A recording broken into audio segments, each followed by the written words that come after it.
வணக்கம். இது உங்கள் வளரசு பாண்டியன்.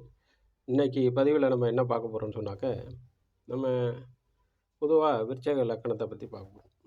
விருச்சக லக்கணத்துக்கு 1க்கும் 6க்கும் உடையவர் செவ்வாய் பகவான். அந்த செவ்வாய் பகவான் நமக்கு 1க்கு அதாவது லக்கணத்திற்கும் 6ஆம் இடமான நோய், கடன், எதிரிக்கும் வர்றதுனால, அவர் என்ன பண்ணுவார் பொதுவாவே இந்த விருச்சக லக்கணக்காரங்களுக்கு ஒண்ணு நோய் அல்லது கடன், இல்ல எதிரி சம்பந்தமான பிரச்சனைகளை கொடுப்பார். பொதுவா மற்ற கிரகங்கள்லாம் நல்லா இருந்துச்சுன்னா, அந்த அவர் என்ன பண்ணுவார்னா, கடனை அதிகமாக வச்சுருப்பார். அதாவது அவங்க கடன் ஈஸியாக தீராது. ரொம்ப நாள் நீடிச்சுக்கிட்டே இருக்கும். எப்படின்னா, பேங்க்கில் நகையை வச்சுருப்பாங்க. திருப்பி திருப்பி வச்சுக்கிட்டே தான் இருப்பாங்க. அவங்களால மூட்டு எடுக்க முடியாது. இது மீளா கடன் சொல்லுவாங்க.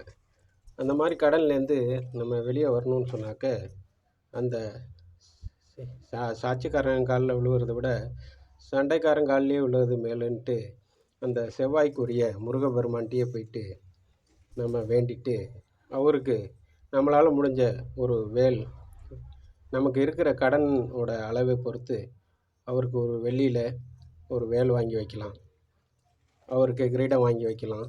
நம்மளுக்கு எவ்வளோ கடன் இருக்கோ அதை பொறுத்து நீங்கள் தீர்மானித்து அந்த பொருளை வாங்கி நேராக நீங்கள் அவர் உண்டியலில் போட்டுடலாம். பழனி முருகனுக்கே போயிட்டு உண்டியலில் போடலாம். அதே மாதிரி அங்கே யாசகம் செய்யக்கூடிய அவங்களுக்கு செருப்பு தானம், உங்களால் முடிஞ்ச காணிக்கைகளை செலுத்தலாம். பொதுவாகவே நம்ம மலை மீது ஏறி அந்த பிரார்த்தனை செஞ்சு அவங்களுக்கு இந்த முறைகளை செய்யும்போது நமக்கு படிப்படியாக கடன் குறையிறதை நீங்கள் கண்கூடாக பார்க்கலாம். இது உங்களுக்கான செய்தி. நன்றி.